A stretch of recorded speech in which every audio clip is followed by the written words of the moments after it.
multilateral development banks and public development banks and the private sector. And we're really grateful that the presidency has allowed us this afternoon for us to have a first bite in the conversation. I've pulled together some slides just to be a bit of a scene setter, just to remind us where we are in the climate finance landscape. In 2022, we hit the first trillion milestone in climate finance. Now, one would think that this is a lot to celebrate after many, many years of trying to put together a meaningful climate finance package.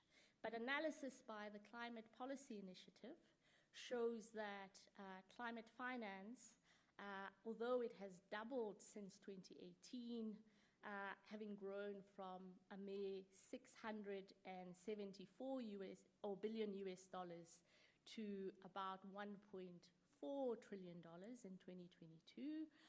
And by early estimates, we expect that in 2023 we surpassed the $1 trillion US dollar mark.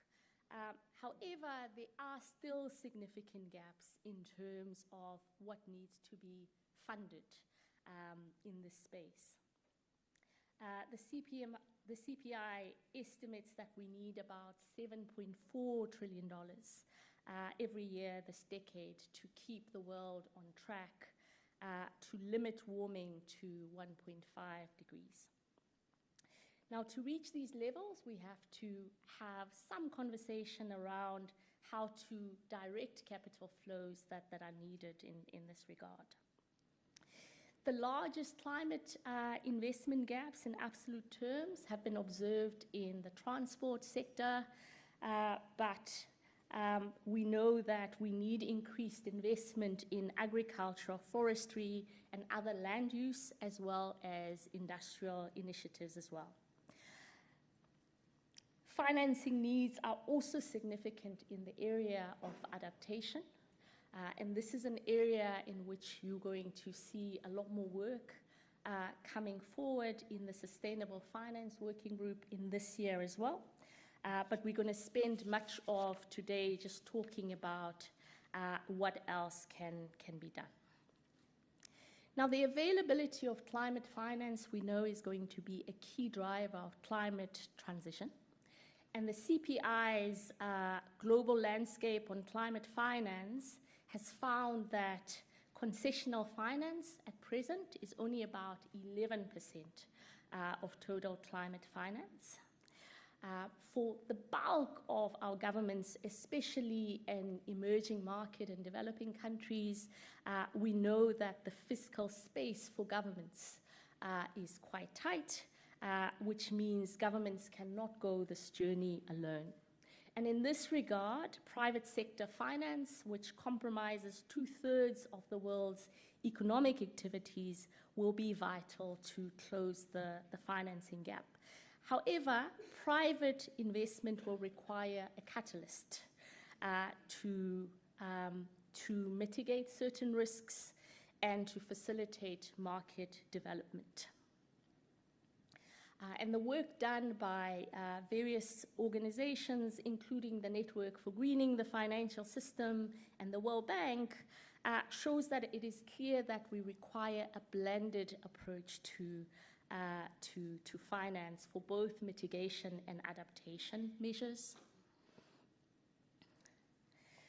So part of the work that we have to do is to look at how do we bring together these different nodes of finance, what happens with the vertical climate and environmental funds, what is the role of multilateral development banks.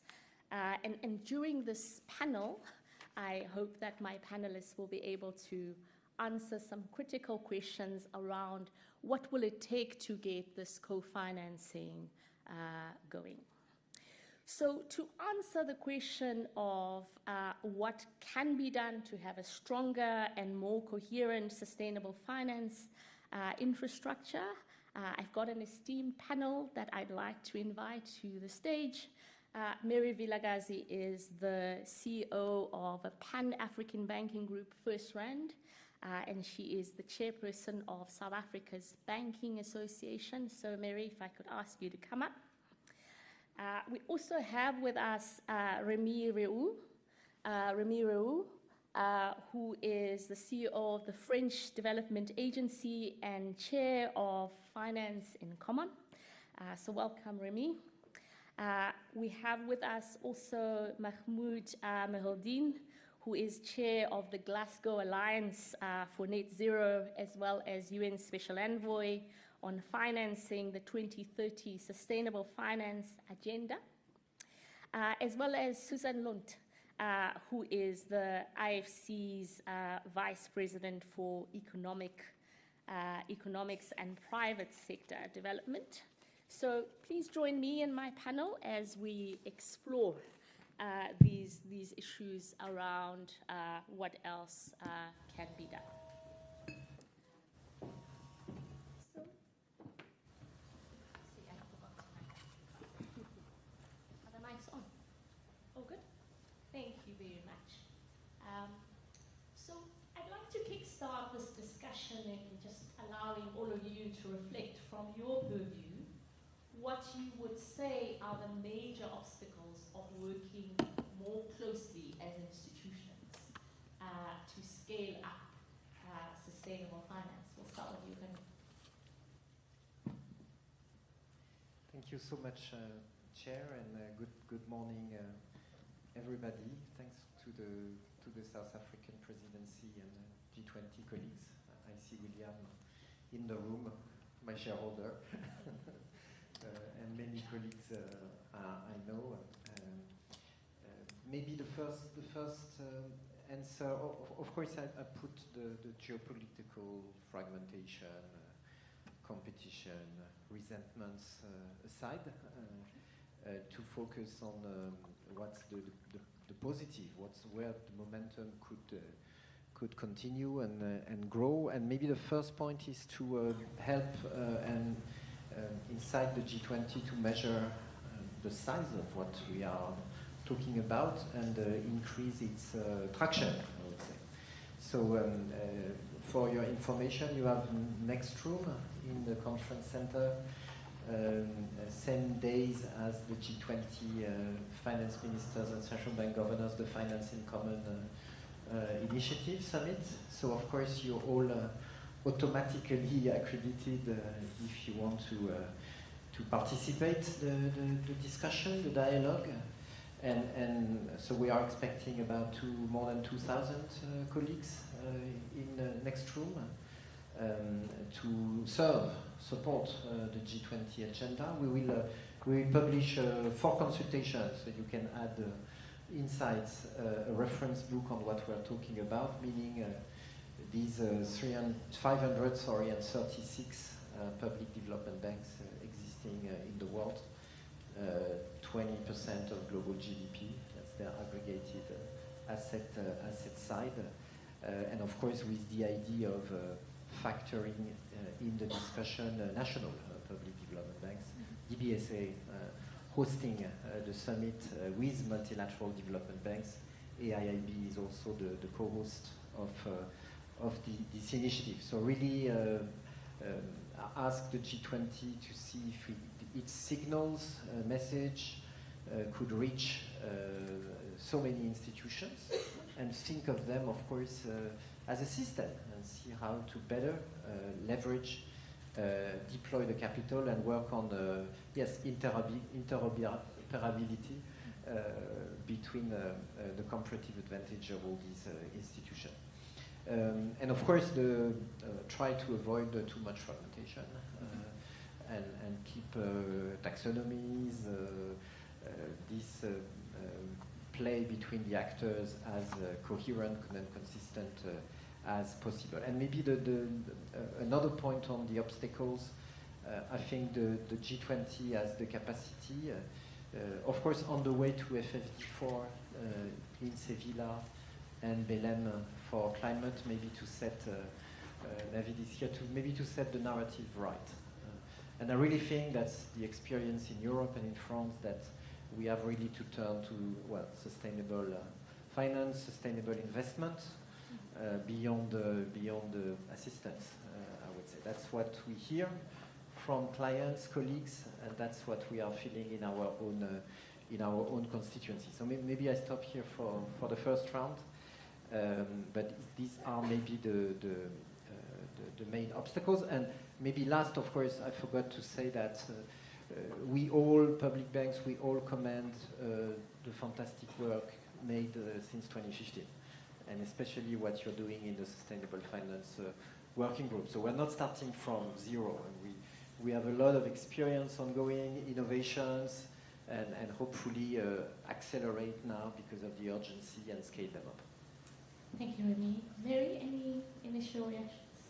I think for us, working for a bank, sustainable finance, we look at it as, from an array of both environmental and societal objectives. So financial inclusion, which would include financing SMEs, facilitating home ownership for low-income communities, investments in the productive assets of the economy, and then facilitating green investments towards a low-carbon economy. So I guess that would be the universe of what we would consider sustainable finance from a bank point of view. And at First Rand, over the last 3 years, we have facilitated about 153 billion into sustainable finance and transition finance for our customers.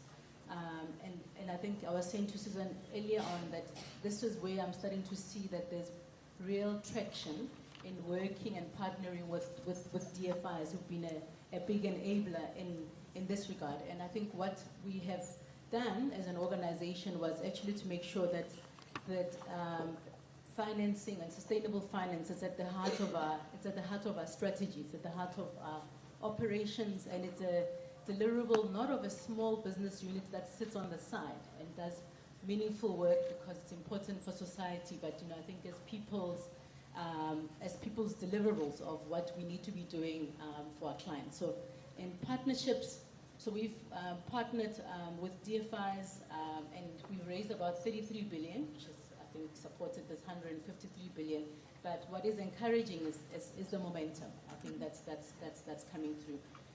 And then I guess what's been an enabler for us, and I think I'm referring more to the parts of our business in South Africa, has been the remarkable progress in scaling infrastructure around energy. Okay, so we can come later on to the financial innovation, but very important that the country focuses on the right economic reforms that's going to unlock private capital and opportunities. So we've seen in South Africa the Electricity Regulation Act that has enabled private investments into electricity generation projects. At this point in time, there are about 130 confirmed projects that are in development that will amount to about 22,500 megawatts worth 400 billion rand. All of this is through reforms in electricity generation, but it just shows you the capacity that is available once the private sector is allowed to invest.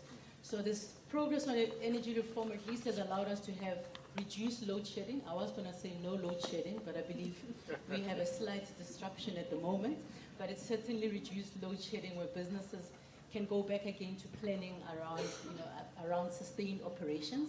And I think there's still ongoing focus and investments that's still going to go into the grid capacity.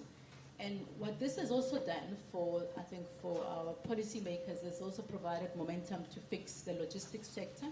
We are also seeing greater participation in the improvement of port terminals and the freight rail network to make our logistics more competitive and efficient. As we always say in business, you do need to get some runs on the board because that provides confidence and that provides momentum. So, all of this, I think it's lessons that have been learned and through private and public partnerships, and I think our policymakers really coming to the party. So I think there's about 50 billion rand that's been highlighted of investments that will be taking place in the water system and some of these infrastructure projects, just from identified red tape that's going to be removed. Now, there's a a lot of examples here that one can point out, but ultimately, what has resulted in the success of these reforms that I've highlighted is, I think, that collaboration and the partnership between the public sector, the private sector, and a supportive and an enabling environment that is really focused on unlocking growth. So it does help when you're all aligned because you want the electricity to be on. It is a bit more complicated when the objectives are not as clear, but certainly there is a template there that we can tap into. So there are deeper challenges that I think provide further opportunities in water. I think more work on financial inclusion, particularly SMEs, agricultural technologies, and logistics. And I think that's template to unlock the coordination failures, which we know are really sometimes at the heart of why things do not take place. Reviewing risk appetite, reviewing our risk capacity, and sometimes trust is sometimes at the heart of those coordination failures. So, DG, I'm happy to stop there, and then we can talk about some of the challenges that are in place, and that I think if we addressed, we can certainly do more as a financial institution. Thanks, Mary. So, Susan, the IFC is at this nexus between MDB and private sector cooperation, and you've been doing this a long time. Share with us what you see. Thank you. So for those of you who aren't familiar with us, IFC is the arm of the World Bank Group that invests directly in companies and private sector projects, both debt and equity, across emerging markets. So I will speak a little bit from the view of the private sector-oriented DFIs and MDBs. So first, let me just say, let's celebrate what actually has happened in the last few years. There are many areas where we are collaborating with other MDBs, like the regional development banks, as well as our DFI partners like Proparco and others. So one area is in the climate reporting on Paris alignment. So all development institutions have E&S, environmental and social standards that have sort of evolved over time. And as a result, they're all different, slightly different, more or less the same, but different enough to drive our clients crazy. So it came to Paris alignment a few years ago, and we said, let's get together and work together to have a common framework for how we're going to determine whether a project is Paris aligned. And lo and behold, we've done it. So over the last several years, we've developed, and I want to get the names right here, the climate finance reporting. There's a joint approach to Paris alignment. At the very last COP, COP29, we announced the common approach to outcome metrics. And by July 1st of this year, 100% of IFC's investments around the world will be Paris aligned. And this includes direct investments, investments we make through banks like First Rand, thank you, Mary, and other financial institutions, and funds. So there's an area of success. I'd say another area of success in collaboration is the recently launched Mission 300 initiative. So this is the World Bank Group and the African Development Bank, along with private philanthropies like the Rockefeller Foundation, the Global Energy Alliance for People on the Planet, Sustainable Energy for All, and private sector partners to provide access to electricity and clean cooking fuels to 300 million Africans by 2030. So this is roughly half of the people on the planet today that don't have access to electricity. And we, of course, know the economic importance of this in alleviating poverty, in enabling small and micro businesses to grow, and enabling people to rise out of poverty. So we've come together and are working directly with countries. Last month in Dar es Salaam, heads of state got together. We have 12 countries that have announced very tactical, actionable plans on how many people they want to connect and how they're going to do it. And of the investment, we estimate that half is going to have to come from the private sector. So let's just say that we're not starting from zero. Now, of course, more can always be done, and more needs to be done. The very first chart you showed, Fundi, showed that we need to dramatically scale financing for climate. So a couple, I think, areas, I'll call them opportunities rather than barriers. One is simply the pipeline of investable projects. There are a lot out there. Investment is soaring, particularly in renewables, but nonetheless, we need more projects, and it takes time to develop these projects. So this is a place, I think, where the development community can come together to coordinate more on how we bring, particularly in the private sector, but also the public sector, how we accelerate projects becoming financially viable and ready for investment. This takes a lot of advisory. Public-private partnerships are incredibly important here. It's also important to work through the public sector with the national regulators and utilities. So nearly all utilities are state-owned, and I don't think it would be a stretch to say most are in, let's say, not great financial condition, yet they are the off-taker for renewable energy generation. So that's a big barrier for the private sector. And this is an area where public sector, private sector can come together, and MDBs and DFIs can, I think, operate with one voice. I think a second opportunity, because the vertical climate environmental funds are in the title of this session, I will comment on them. So this is the Green Climate Fund, the Climate Investment Technologies, etc. As the private sector focused MDB, I would say that we do access funding, but the vast, vast majority goes to public sector projects. Now the public sector is very important, no doubt, and has a huge role to play in the climate transition. But I would like to make a plea for having a more dedicated private sector window in these funds. What this does is it helps differentiate. So right now there's one approval process for any type of climate investment, whether it's private sector or public sector. And yet the characteristics and risks of the projects are very different. The time frame is very different. The public sector moves fast. It's difficult for us to say, we'll know whether we're going to get funding in 12 to 18 months. The market has moved on. So having a dedicated private sector window can then open up an area, maybe efficiencies in how fast we can make decisions and actually tap into some of that. So I'll stop there, but we'll have more thoughts later. Thank you. Thank you. Mahmoud, you've got net zero in the name of the organization that you represent. I thought it's hidden behind the acronym. It's there, yeah. And Remy was talking about fragmentation, and maybe you can touch on this issue and how you're thinking about that and other challenges as well. Right. Thank you so much. Let me just share my pleasure of being here, and thanks South Africa for the great hospitality and having us all together here.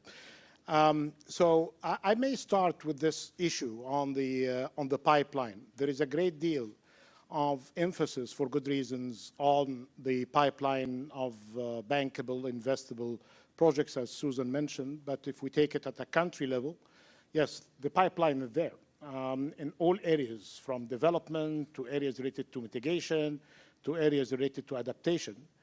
Basically, there are these challenges that we need really to tackle in order to make that pipeline not just bankable, but investable. This means that we need more private equity participation, because the system, as you highlighted, DG, is very much dependent on debt instruments, and that could really have something to do with the kind of problems that many developing economies and emerging markets are facing with the current silent debt crisis, as our friends from the World Bank call it. So I would say first, the currency risks.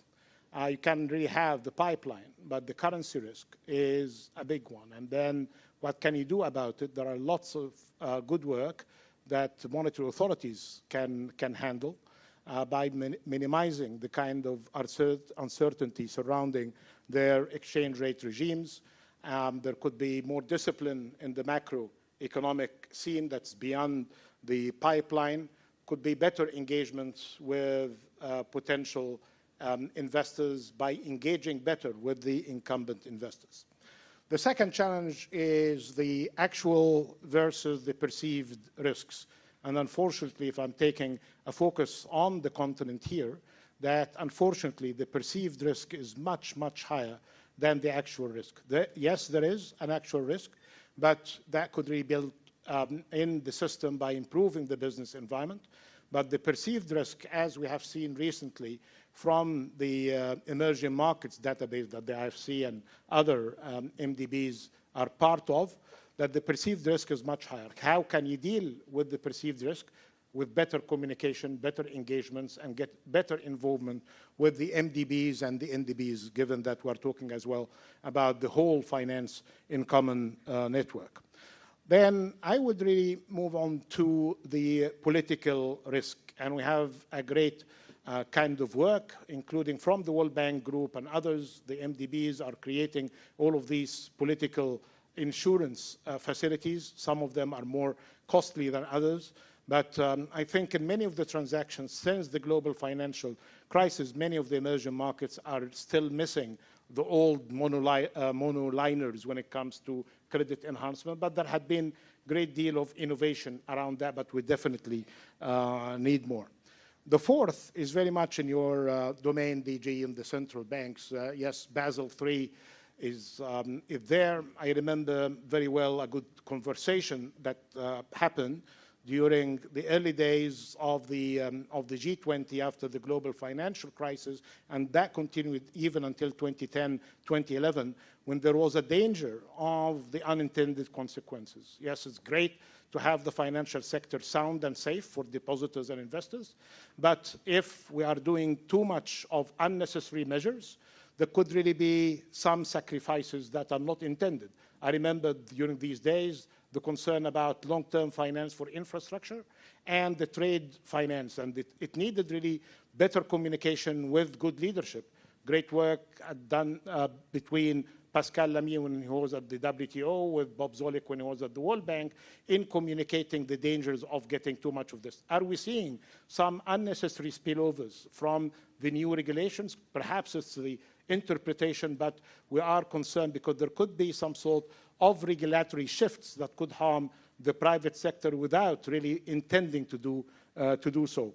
So while we have all of that in place, this is requiring more of external help. I think the terms related to de-risking had some sort of generous assumptions that at home we can do whatever we like, and then some generous, benign body with altruistic behavior is going to be de-risking us from all of the mess that sometimes we create at home. I think in today's environment, with ODA under scrutiny and perhaps shrinking in real terms and relative terms, with my good friend Homi Kharas of Brookings Institution, we just published a piece that included 4 priorities for the success of the FFD that Remy mentioned. It's good that Naveed and his colleagues are here as well, coordinating the work on the UN system for the finance for development.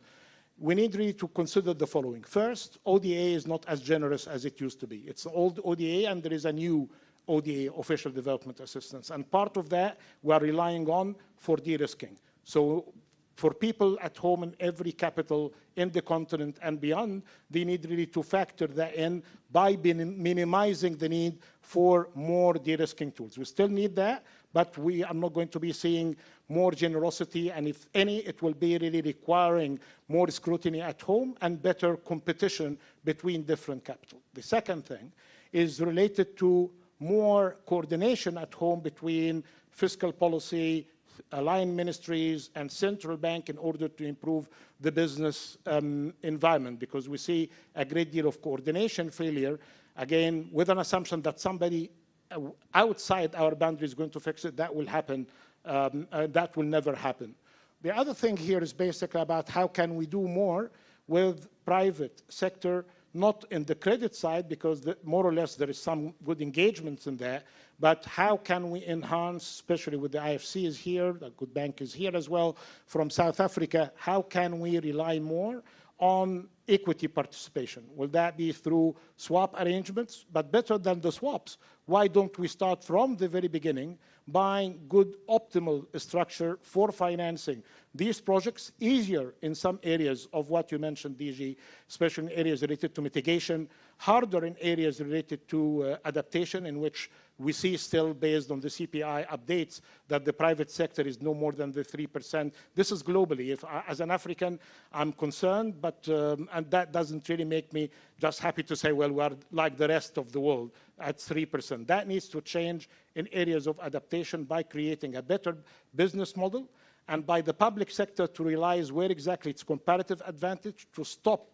crowding out the private sector from areas related to mitigation, and do more on the adaptation, in which the private sector could be shying away from opportunities. So there could be better involvement of the private sector if the opportunities are there, with a better leveling of the playing field. Oh, wow, that's already quite a lot. So Mary, I have to be disciplined here. I can't be a supervisor and be on this chair. So I'll allow you to maybe reflect a bit more on some of the issues that Mahmoud has raised around what can be done in the regulatory and supervisory space to help, because this is something that comes up when you look at all of the work on blended finance. This issue comes up to say regulators and supervisors can do a lot more to enable banks to be stronger participants. So any reflections on your side? Yeah, thanks. I mean, I guess there's a lot already that's been done, I think, in improving the financial architecture to have allowed us to achieve what we've achieved to date. But if I look at where the opportunities are, I think they're still quite significant. So there is a bit of work to be done to unlock this. And before I come to the financial regulators, I mean, I think from a government point of view, I think, addressing the inconsistencies in policies and regulations, and really understanding the intended outcomes of some of the programs, because sometimes I think it's all fair and well to say, okay, we're going to focus on these communities because mining impacts, particularly when it comes to environmental concerns, but you might end up with just opportunities being located only in one area, and I think not going to lots of other areas. So I think there's still a lot of work to look at some of the climate transition plans and actually think about whether the distribution in opportunity sets is going to be wide enough. I think Africa sits with a big opportunity when it comes to carbon credits. And I think we need to get the carbon credit tax market and ecosystems working as soon as possible. And I think in South Africa, that's also one of those, I think those initiatives that seem to be stuck, because once something is between two government departments, okay, and a tax authority, that's when we don't move swiftly. But there is a big opportunity there to unlock opportunities for increased participation. And I guess rating agencies as well have some, we also need a bit of standardization just in terms of how countries, particularly like South Africa, will be looked at, because I guess some of the projects that are starting here, the requirements can't always be the same, not at least on day one when it comes to that. But I mean, I think that is an opportunity that we could participate in a significant way to contribute towards reduction in carbon emissions. And then the one that is quite close to my heart, because financing SMEs are such a big, it's such a big priority. I think the work that our finance ministry is doing now to work together with DFIs to come up with mechanisms to solve for this first loss capacity that can unlock financing for SMEs. I think we welcome that. We think it's actually quite significant what can be achieved. But there we need the regulatory environment to support this initiative as well. So I think if we if we look at the regulatory and the capital we need to hold, I guess, for such structures, because they are seen as tranches, governments and DFIs take the first 20% and we participate in the 80%. If the regulations don't allow us, to take into account the fact that it's, that structure is actually different in its entirety, not a fraction, we limit the ability to optimize. So in some instances, the 10 billion rand from the government could become 50 billion of lending. And then I think for me, what's always substantial is that even the pricing changes a lot for customers. So for unsecured lending, you can talk about a 200 basis point price reduction that can go to customers. So that one is a bit urgent, I guess, on our side when we think about, what the 200 basis point in a lower interest charge can do, and also in the capacity that actually can be unlocked. And then the last one, I think this one is not even a regulatory one, but I just touched on it. But I think finding multi-currency solutions for lending on the continent, particularly for energy transition, I think that is really something that we have to prioritize. When you've got a subsidiary outside of South Africa, okay, we don't get dollars, we get access to limited dollars, so it's quite difficult to support those businesses and those economies in a meaningful way. But they've got similar needs, and I think in terms of energy transition, you can see how countries like Zambia will have projects that they can get going. But certainly, I think from a DFI point of view, that would really be something that will be game-changing for them. If I think that that forex risk and the capacity that they can tap into. But I think that's that from a regulatory point of view. As you can see, the list is not very long, because fortunately, I think the partnerships and the relationships we've built are such that we address problems as they come along. But these ones could really be meaningful in making sure that we take further strides forward. Thanks, Mary. I'll have a word with your supervisor about the problems. So back to you, Remy. So in terms of just looking at the short-run challenges that hinder closer cooperation, it will be useful to hear some reflections. Susan says, well, we need to make more space for the private sector. Mahmoud says there's space for all of us. There are these catalysts in terms of available funds. If we look at public development banks, let's see what else we can do. Any reflections? So the G20 can do a lot. The first point is we need the G20 to reaffirm and maybe clarify the mandate of public development banks. Reaffirm, of course, as Susan said, is about, sticking, stabilizing, all we did about the quality of investment and the alignment with SDGs and climate. That's very important for us. And the second point is the discussion in Baku at COP29 was very interesting, following the lines said by Mahmoud, meaning our institution, we are able to finance what nobody's financing. So that's about concessional finance, sometimes alone. So somehow it's the 300 billion of Copenhagen in Baku. But we are also able to mobilize private finance, and and help align other financial flows, and that's the 1.3 trillion second mandate that was born in Baku, and hopefully all our institutions, of course, following quality criteria, should be guided, and maybe their shareholders can choose the share of it in this. In this direction, and be able to allocate concessional resources to the risk private sector, maybe more clearly than what we are able to do for now. This is the direction actually set to my own institution, AFD, by the French government now quite clearly. but hopefully it can be a guidance set by the G20. So that's more on the political side.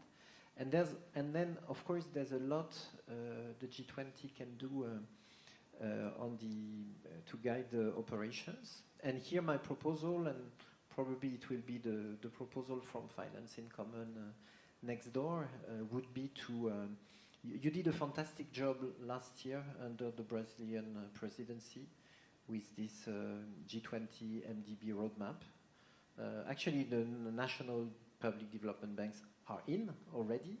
So my proposal would be not to reinvent the wheel, but just to see how far you could extend the ambition, the guidance set by the G20 MDB roadmap.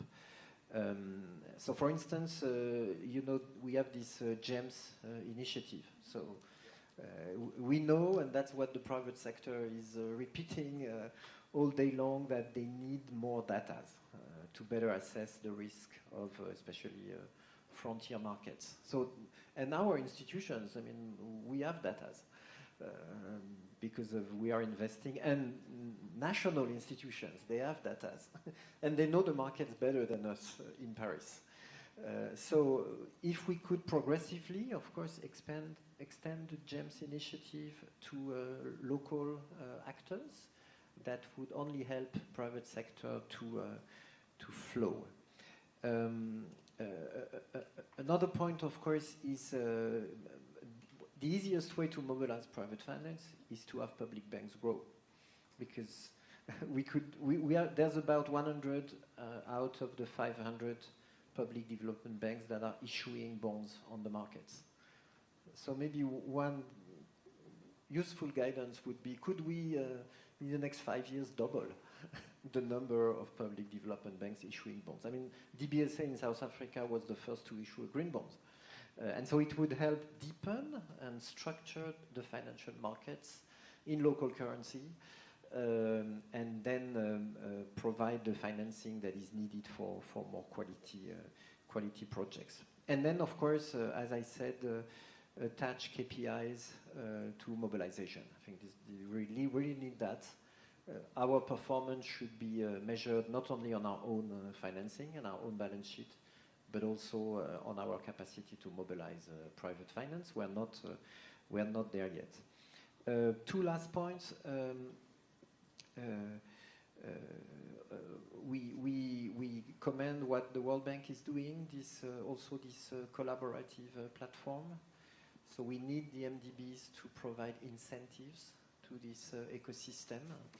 And the World Bank, I mean, you need to have a co-financing agreement to be part of the platform and have access to opportunities of co-financing. So that's a good incentive to raise your standards, to set the best procedures internally for fellow public development banks, and reach a higher level of mutual reliance between all of us.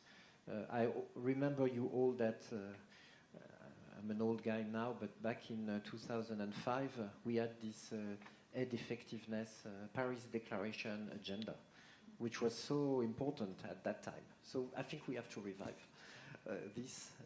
We are too costly, we are too slow, we have to pass the baton between all of us to co-finance way more rapidly than what we are able to do. And my last proposal to the G20 is, of course, to think not only on the financing side, but also on the origination side. And Finance in Common also could be seen in this regard, and embarking national development banks and even more sub-national development banks at providing the last mile, or would maybe help to have an origination machine that would be wider than the one we have for now, and at the scale of what we are facing. You noted I did not talk about regulation because I'm very cautious about these issues. It can only come after we have done better in the way we operate. I'm not saying there's no issue, especially for maybe for Africa and specific regions, but I think this has to be discussed maybe behind closed doors. Between BIS or NGFS, Fundi, and Finance in Common. Why not? We stand ready for that, of course. Thank you, Remy. So this is an event at the margins of the G20 Finance Track Deputies. So we can't leave the Ministries of Finance off the leash, and we've been talking about supervisors, yes. But I think it's useful that we reflect on the role of central banks. We spoke about the currency element. We've heard about the need for coordination. I think one of the things that's also coming up, Susan, as I ask you to reflect, is what Mahmoud raised earlier about shrinking ODA, and how do we think about a world in which ODA is shrinking, and what are the types of things we can do as we look at these differences between actual and perceived risks. So as I ask you to come in, Susan, reflecting on what can ministries of finance and central banks do, it will be useful for you to reflect on some of these issues. Thank you. There's a lot to build on from what's being said already. So I think governments in the donor countries, I'll say, need to rethink ODA. And I think a lot is happening already. So it used to be $1 of ODA was $1 that could be invested in emerging markets. But the beauty of this blended finance that we're talking about is that $1 of incentives for the private sector can leverage $5 or $7 or $10 of private investment. So this is a very efficient way to have impact. The EC, the European Commission, has set up a new program where they aren't giving ODA, they're giving guarantees. So and IFC was, for those of you from the EC, very grateful to receive some of the guarantee money through the Better Futures program. So guarantees are incredibly effective. So you're guaranteeing against losses in a first loss type capacity. But if the project goes as planned, there aren't losses. So you never actually call on that guarantee. But it's that little bit of insurance to de-risk, as Mahmoud said, it's this magic word right now, de-risk an investment.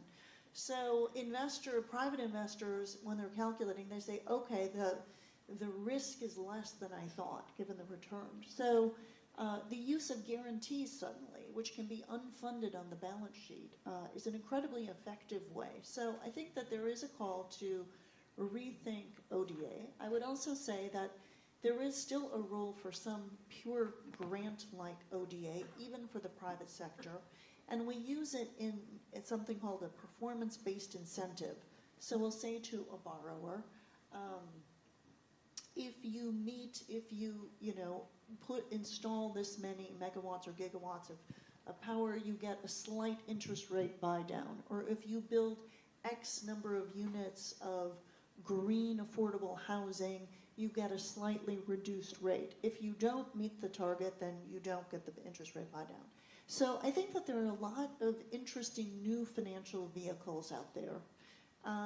Mahmoud talked about equity, which is incredibly important. It is the most risk-absorbing piece in the capital stack. And thank you for mentioning it, because IFC has just launched the Frontier Opportunities Fund, which is going to provide that junior de-risking equity to climate projects.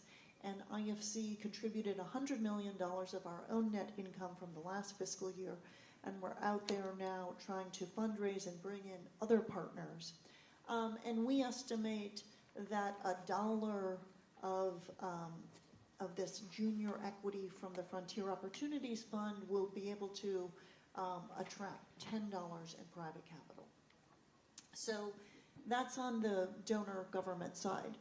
And I'd add philanthropies. Now, on the recipient country government side, there's, I think, also work to be done. We've talked about local currency risk. which is a big problem, right? If you're investing in the energy sector, your revenue stream is in the local currency. If you're coming from a DFI or an MDB with a hard currency, somebody's got to bear that risk. Now, the best case scenario is when a private investor or a DFI or MDB can actually raise capital in the local market. So in many emerging markets, including South Africa, thank you, IFC can go and issue a bond in local currency. Then we have rand to lend. Great, there is no currency risk. But it's not a common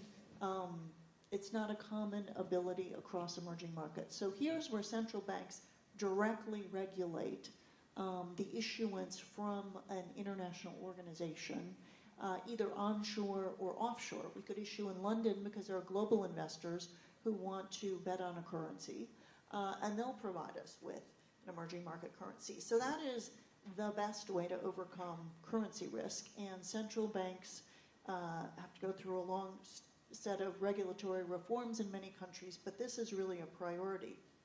And I'll also say, more broadly, developing local capital markets, equity markets and bond markets is really what it's about, so that the local savers can provide the capital, and again, you get rid of this currency risk. So I think that's one area that central banks can play. I want to come back to GEMS, but I feel like I've said a lot already, so maybe in the next round I'll come back to what this database shows. Thank you very much. So Mahood, I want to talk about the role of innovation. So some obstacles can be removed using financial innovation, and we have seen this, of course, with the emergence of various blended instruments. So you've already given us a lot of food for thought in terms of what could be done to address the challenges, but I think this is a useful angle for you to reflect on in terms of how financial innovation can be utilized to improve sustainable finance in the coming years. Right. A great deal of discussion had been there, not new. I see my good friend, Mr. Fandari, from the old days of the World Bank, when we're preparing for Addis, when ideas like from billions to trillions came up, which is basically the super leveraging exercise. And was telling colleagues at the time that that will come to haunt us forever. And unfortunately, I'm proven right. I remember in an earlier piece, we did something about effective mobilization of capital to achieve sustainable development. Long title, boring, not as attractive as billions to trillions, but basically this is the issue. Blended finance, de-risking tools, first loss. If you see the Addis agenda, you'll find them there. But in terms of application, we're missing many of these elements, either because of technical issues or because of having them, but at experimental level, not at the scale that Remy mentioned, to match the gaps that we are requiring. So many of these kind of toolkits, not just at my former employer's toolkit, the World Bank, but I'm very happy to see the Inter-American Development Bank is competing with very interesting toolkit as well on variety of de-risking, insurance, first loss. The African Development Bank is doing the same. I was in Riyadh and Jeddah with the Islamic Development Bank. They are trying to see what could be more fitting to their needs. So, but what is really missing? Because you have these ideas. So it could be really something very basic. It's like the capacity building at the Ministry of Finance, at the central bank, at some of the regulatory agencies that can really be witnessing these kinds of good ideas, but who will be there at the front office of a Minister of Finance to say, well, I really saw that in the website or in a seminar here in South Africa. Can I really have a proposal to apply for it? Can I incentivize somebody to do that in my behalf? And actually, this may sound very trivial, but being in government for 15 years in the past, I know that this could be really a kind of a hurdle. So in what you said in the recommendations on the 5 points that you put, DG, I would say, well, capacity building, capacity building, capacity building, because in many cases that would either will maximize some of the benefits of some of these kind of new tools that are few of them are few months old, but it's based on first come, first served. And we're talking about ODA. This means that money will be suffering from more scarcity, and they will be subject to more competition. So you have to have more articulated kind of a proposal. Some countries I'm not worried about, without bias of our host here, or my home country, Egypt, or Morocco, or Cote d'Ivoire, many other countries in the continent. But other countries would require this kind of technical support and technical assistance to allow them to do that.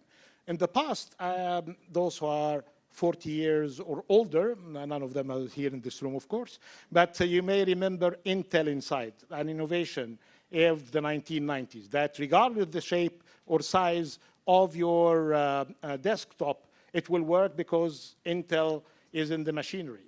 So I would say, being in an investment ministry, attracting IFC to be 10% or 15% in a particular project, that would attract the 85% or 80%, because with an assumption that I hope it's not very generous, that the IFC did the homework, scrutinized the project, check the governance, and check the feasibility. So I would say, well, I can promote that project. I would say another Intel could be having the UNDP. That means it's not just going to be financially feasible with good development impact, but could be as well with some human face as well, taking care of issues related to inclusion or taking care of issues related to impact on underprivileged areas. So here I would say, yes, the partnership may need this kind of finance for innovation, but there are a great deal when we're talking about blended finance or innovative finance that may not just stop on the financial means, but basically through knowledge, technical assistance, and collaboration. And all actually on the examples well prepared by my colleagues on the GFANs, I got confirmation that some of the tools are confirmed, like the new one from the IFC for financing in the frontier markets, or the guarantee by the World Bank, or the digital co-financing portal launched by the MDBs. I would say, well, how many then in our countries applied for these projects? They need the readiness to get engaged, and in many cases, it's not just about finances, basically about some institutional bureaucratic constraints that could really be not helping us to do that. Two final things. I'm very happy and pleased that the World Bank, the other MDBs, the NDBs as part of the Financing Common Network are listening to some advice coming from market. And that's why we see some of the recent innovation. The partnership between GFANs and the World Bank resulted in many good things about the role of the private sector. I'm happy as well being part of the vertical fund, including the Green Climate Fund, the replenishment, that there had been a great deal of complaints. So here your role as government and central bank owners of these institutions, I think the Green Climate Fund, during the replenishment, there were complaints about lack of regionalization. Now I see the new director of the Green Climate Fund celebrating more regional kind of focus, including in Africa. There were some concerns about lack of partnership with the private sector. Again, I see the Green Climate Fund and the CIF, the Climate Investment Fund hosted at the World Bank, doing more and getting themselves listed and launching a new product in collaboration with London Stock Exchange. So it's basically about this kind of responsiveness as we see it, and more market orientation. And I think even with the kind of scrutiny and kind of interesting dynamic that we see us in the landscape of finance, these kind of business-based, evidence-based, with good results and impact, they're not just going to survive, but they will flourish. Thank you very much, Mahmoud. So we are here, we're having a very focused discussion which touches on emerging and developing economies. But what we have seen, of course, in the most recent past is that you also get significant natural catastrophes that also affect advanced economies. And herein is the conundrum, right? So we're doing a lot of work and we have initiatives. Any thoughts on your side in terms of lessons that we think are there for all countries in general, which are basic hygiene issues? So if you're an advanced economy, maybe you don't have the currency issues as an obstacle. But are there things that you might have observed? And I know that we are in the development space here, but climate is fairly new in the way that it's affecting countries. It affects neighboring countries in the same way, but one is more advanced or more developed than others. But we also have a lot of regional disparities across countries. And so you might find that you're able to attract project funds to more urbanized centers, but you have rural centers that are disadvantaged somewhat. So Remy, I'll allow you to give this one a shot as my curveball that I'm throwing to this group before we turn to the audience.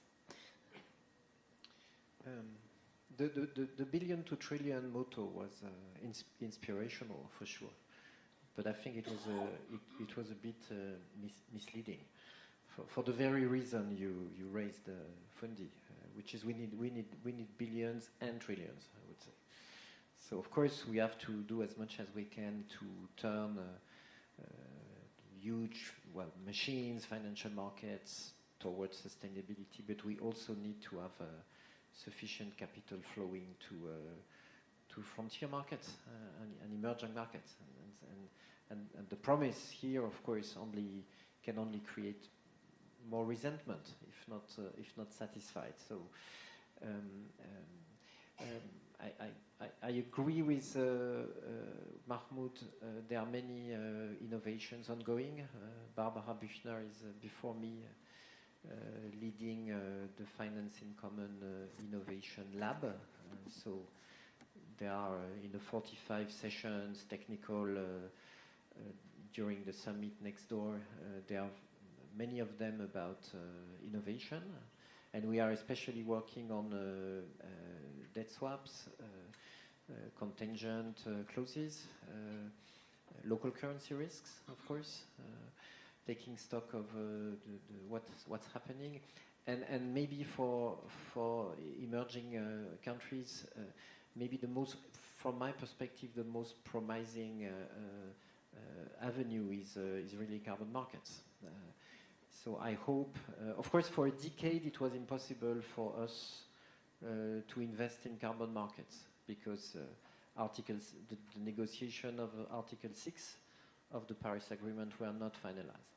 Now, very good news, it happened in Baku last year. So time has come for public financial institutions, and the World Bank and others are doing it, to step in and to play their role a bit like what we did for the green bond market, to finance the infrastructure, to animate the market, and to buy, in the end, credits. And you know, of course, what we negotiated back in 2015 in the Paris Agreement, meaning when you buy credits in a foreign country, it's in your own trajectory.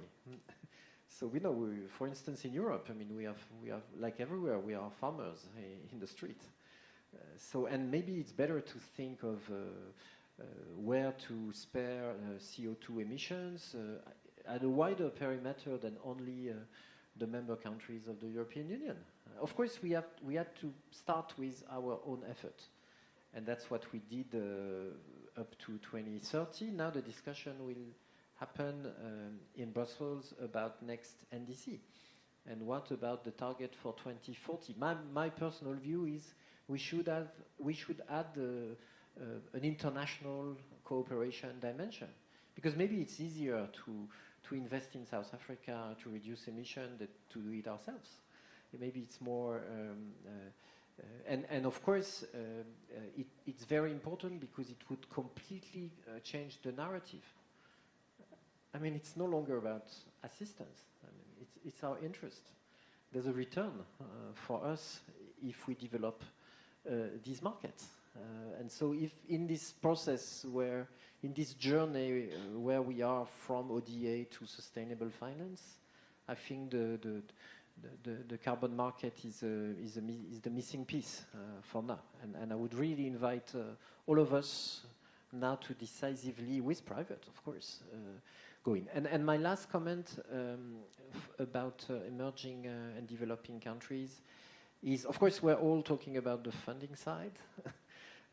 Problem is, if there's more resources, we need more institutions and developers and projects, as simple as that. And that's where, sorry to come back to national public development banks, but when there's a market failure, you need, for the time being, a public institution to originate projects. And so we have to channel more resources through these guys, and we have, Mahmoud is right, we have to provide technical assistance, have project preparation funds closer to the ground. In Africa, I mean, there's 100 public development banks, but they account only for 2% of the total balance sheet we are discussing in finance in common. So they are way too small. And the research, the evidence is that, well, there's a bias. I mean, they are profitable. They are quite valid institutions. So I mentioned DBSA. See Caisse des dépôts et gestion in Morocco. See BOAD in West Africa. See TDB. We can trust them, or we should invest in them, so that they are able, especially when the carbon markets will work full speed, to be able to originate the credits. Thank you, Remy. Any other takers before I turn to the audience? Go ahead, Martin. Right. Let me build on that, and again on preparation on the finance for development, as being reminded by Remy, and the preparations as well for the summit here in South Africa and the COP30 in Brazil. I remember this, and it's not my phone number. It's 1155-110. So, and this is coming from one of the reports of Barbara Buchner on finance for adaptation in Africa. 11 billion is the current flows of adaptation finance. 55 billion is basically based on all NDCs, is basically what we require. 110 is basically the independent estimates of what we need in adaptation finance. So that can tell you that we can really still do a lot. But who is doing the heavy lifting? Yes, appreciated all of the efforts coming from the MDBs, the NDBs, the private sector, but still the budgets of the state are doing more. And actually we need them to do less in areas that the private sector can do more in, realizing their comparative advantage. That comes naturally in this system that's being built again on the finance for development, integrated national financial framework, that we need to have our budgets, including all of these issues related to SDGs and climate finance, and sending the right signals to the private sector without crowding out the private sector when it's needed, and building more on the opportunities in areas, whatever I can do, in order to get the private sector to invest in infrastructure in unprivileged area in my home country, Egypt. They will never come, whatever I do. But they will be really competing for building another green and smart airport. They will be with tough competition if I give them another opportunity, or the government gives them another opportunity to have extension of the solar village in south of Aswan. The same for Morocco, the same for here. So it's basically this kind of common sense approach on getting that integrated national financial framework. Identify the gaps, get your budgets to reflect the priorities, because if it's not on the budget, it doesn't exist, whatever we talk. And then level the playing field through adequate signaling and do the capacity building as much as we can. And it's good that every kind of vehicle in existence today has a kind of an arm called technical assistance, capacity building, and support. Susan. If I may, let me just second everything Mahmoud just said. See, if economists could just run the world without politics, we would prioritize and decide who does what. But let me also just build a little bit on this GEMS database. And I would say, on behalf of IFC and the 26 other MDBs and DFIs that contributed to it, Thank you for the external pressure to get this thing in shape, to release it publicly. When we looked at the data, and now I'm just focusing on the private sector loans that we've made, it's really quite remarkable. So since 1990, the losses, the default rate on private sector loans in emerging markets in this database is 3.6%. 3.6%. That's equivalent to a B-rated bond by S&P. Now, not quite investment grade, but just below. So that is really quite remarkable. And when we compare it to the sovereign ratings of the markets that we're in, we see this very large and growing gap. So in middle-income countries, sovereign ratings are 300 to 400 basis points, would imply higher defaults. When you get down to low-income countries, the implied default rate would be around 14% as opposed to a realized 4.3%. So this is quite amazing and should be big news. So investing in the private sector can actually be less risky than the sovereign rating. And I don't know, those of us who learned corporate finance and economics in the Stone Age would have said, a corporate risk is always sovereign risk plus some more. But that's not necessarily true. So I just wanted to say that the issue of transparency and helping investors really understand what risk they're taking is very important. Thank you. As you can see, my panel loves chatting together. Mary, you're the last one. We're going to the audience now. No, I think the one, I just have two comments, and I think one is probably to my fellow panelists. I'd be not representing the banking sector in South Africa if I don't put the one thing that really requires ongoing innovation with the financial institutions, and that is just sometimes the requirements when we do access finance from DFIs. I mean, the reporting, the tracking, all the added requirements that we know you need to have in place, but that also is a place that requires innovation. I think if it can be easily accessible, or I think we can get I think a bit improved agility, or just improve the way of work. I think it will also multiply what we can do together. And I've certainly seen encouraging signs, so that's why I know we're quite capable of doing more. But I think that's maybe work that we can do. And then, Fundi, I wanted to come back to where I started, seeing we're having this conversation in South Africa, and seeing that South Africa actually has capital markets. Okay, they're not as large, and they probably won't finance all our infrastructure requirements, but okay, there are capital markets. You do have the private sector with capital. There's still a lot that's attractive about projects that can come in South Africa. And so the policymaker's role is really quite critical in this economic reforms part, in the project supply and making there are projects, because then capital will behave in a logical manner, will follow. So I think this is an additional. Coming in and financing. That's something that we ought to do. But the first starts with just having the projects, allowing the expertise to make sure that these projects are bankable.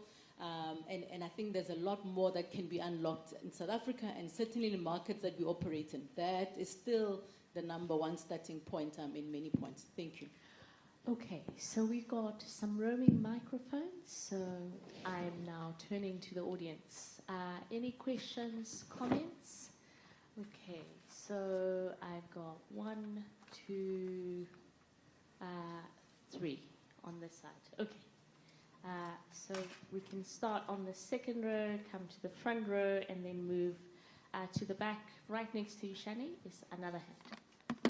Go ahead, sir. Thank you, Madam Moderator, and thanks to all the panelists for those insightful, points that they have put forward. I would like to, build on what Remy just said in terms of the carbon market and the potential. And I do recall that in the communique that we are working on for tomorrow, there is a paragraph on carbon market, and there are huge, inequalities in that market as we speak today. So how do we make sure that we will create a carbon market that will be effective in terms of, providing an equitable treatment to all the parties that are involved? Because as we speak today, African countries are certainly not receiving what they should receive in the carbon market. So how do we deal with that? I appreciate what you said in terms of involving, African multilateral financial institutions to make sure that they are able to participate fully in that market. But how do we make it work to bring, it at the level of credibility that is expected? Thank you. Thank you. You can go ahead. Thank you very much. William Rose from France, and I co-chair the International Financial Architecture Working Group. Just 3 points. Thank you very much for the great panel. With the discussion, we see the value of having the public development banks links with our G20 agenda. It's very clear in the Sustainable Finance Working Group when we talk about climate finance architecture, and also in the group I co-chair with our MDB roadmap and many synergies with what you have discussed about local currency. And just to share with you that it's a work we will do this year to map different initiatives, TCX, EBRD active in liquidity pool, and also IDB in Brazil. So just to say that it's very clear that there are a lot of synergies. Regarding regulatory issues, I think we should perhaps look at that through what you said, indeed, the efficiency of risk-sharing instruments and the securitization, the different tranches. It's a clear way to look at that from the MDB efficiency of MDB tools. Last point is about insurance protection gaps. It's also where we could have a great partnership between public and private sectors. So I think to conclude that it's clear that the G20 and the FIX, they need to work more together. Thank you. Thank you very much, William. We can come to you, sir. All right, thank you. My question is more for Susan, the IFC, maybe tying into the topic that we have and tying into your last comment on how the private sector actually has a lower risk profile when you actually deeper dive and look into it. But you'll find that in reality, as Mahmoud was saying, countries carry a certain perceived risk, and it has a huge premium attached to it. And what we've noticed is that, unfortunately, the view that international financial institutions then carry to the private institutions is tied to the country rating. My question is, and I agree with Mahmoud, we need to have private sector-led economies. Governments shouldn't crowd out the private sector, should allow them to be the engine that runs the economy.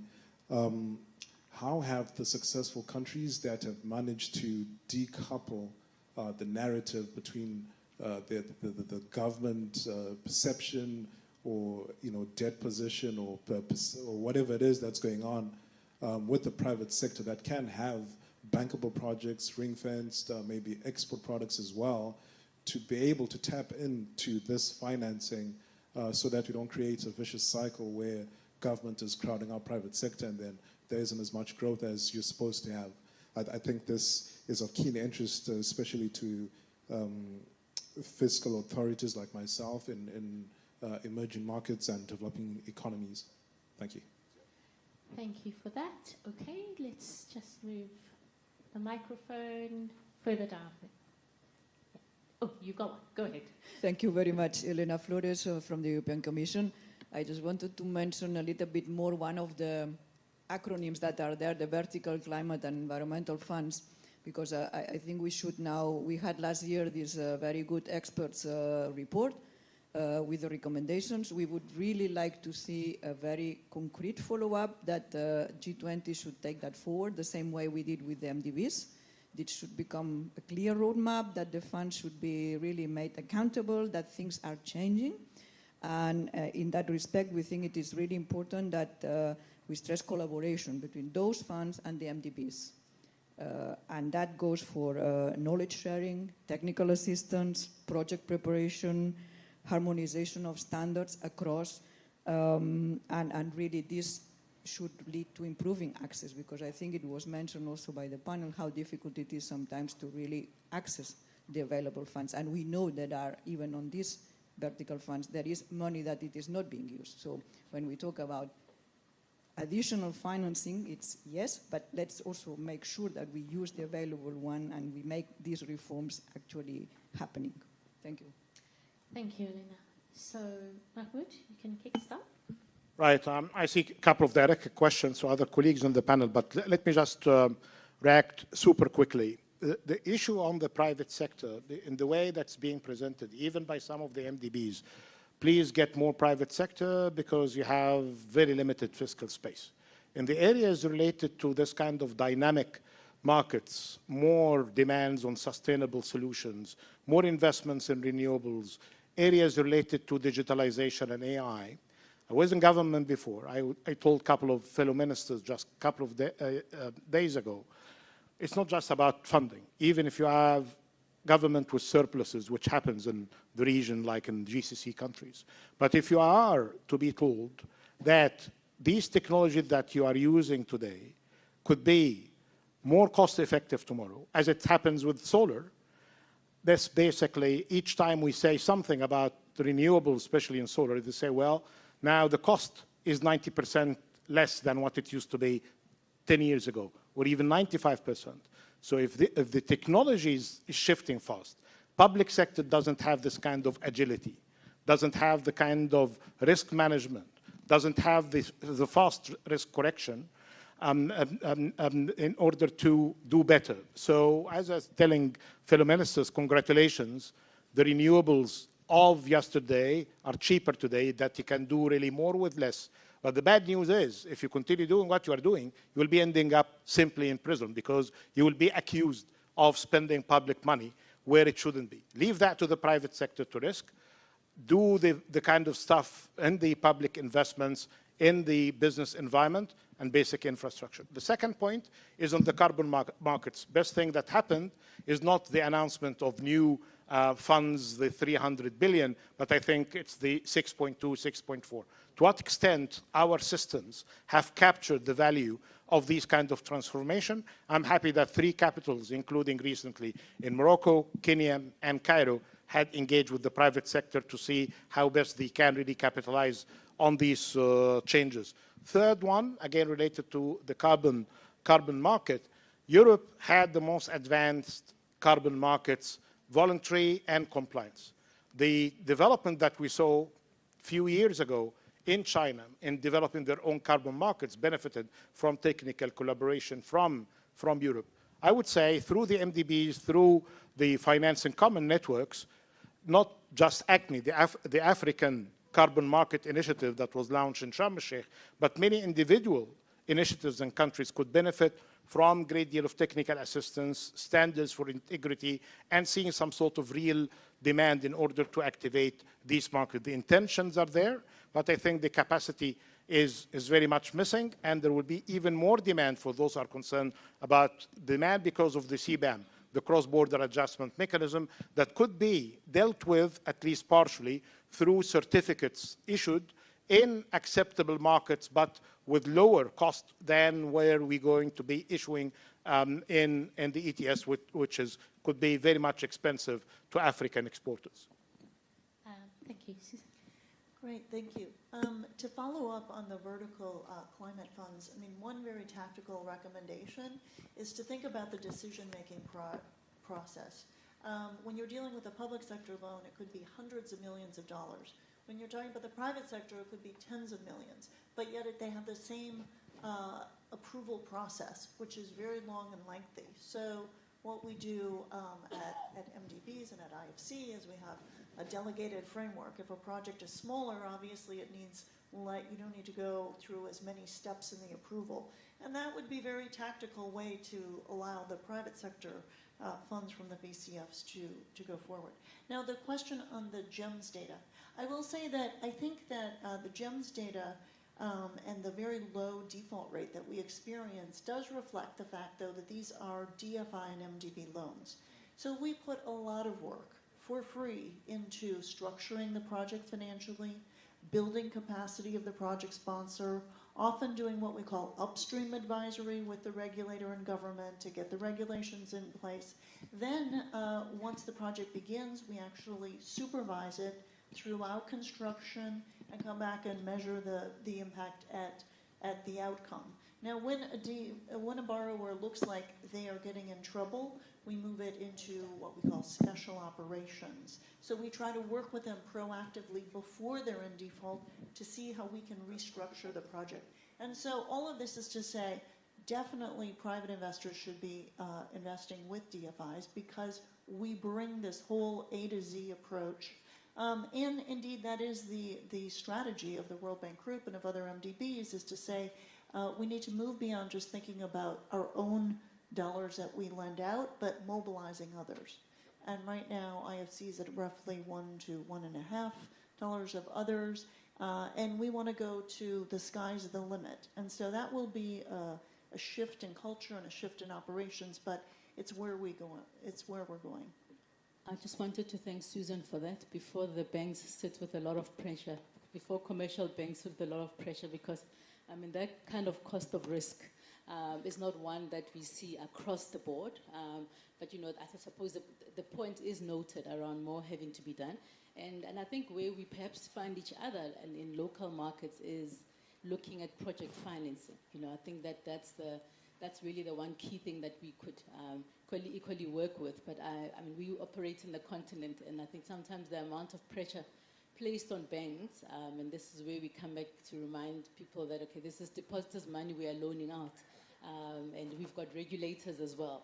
But I guess on all these discussions, there are certain things that we can do, but with a lot of structuring, facilitation required. But I knew when I heard that IFC's statement earlier on that, okay, there's going to be lots of comments coming our way around limited risk appetite. But I mean, banks actually want to lend money. That is still our business. Remy. Three short comments on the vertical funds.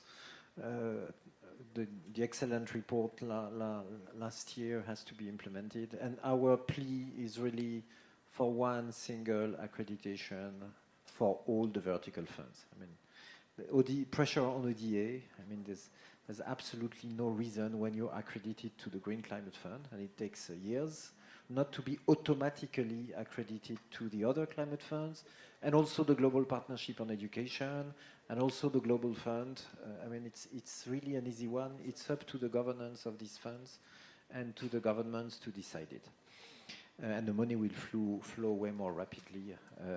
Second, it's only the beginning for carbon markets, so please encourage us to go that way, especially for Africa. We know the discussion about climate in Africa, but the green economy will be a very significant part of your future. So invest as rapidly as we can in that, provide as public institution a sense of integrity, a sense of equity, of course, and do the animation of the market. I mean, at AFD, we are working on projects where we are financing the CapEx, and then the OpEx are financed by credits to make, of course, the maintenance of it more assured. And my last point, to react to William's point, so there's a paragraph on carbon markets in the communique. I think there's also one on finance in common.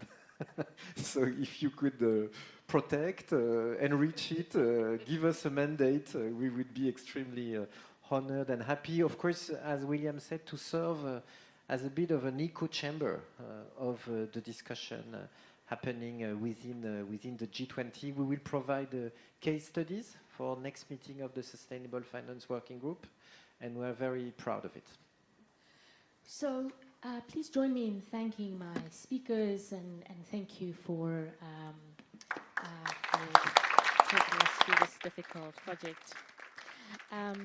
Yeah, so we're losing people, so I'm going to wrap up very quickly. So yes, Helena, yes, Helena, yes, Helena, we heard. We are going to prioritize this work. I think that there's a lot that's also come out from this panel around the vertical funds, including the suggestion of a private sector window and thinking about how we can optimize. I think what is clear is that there's room for everyone and we must focus on our different roles.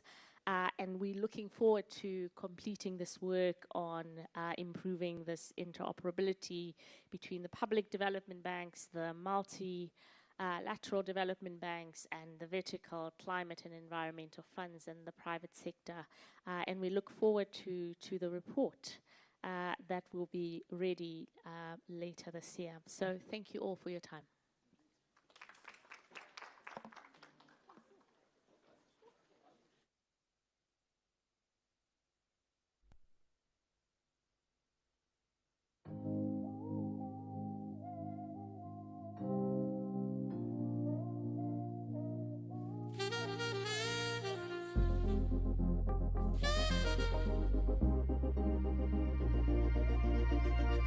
Woo!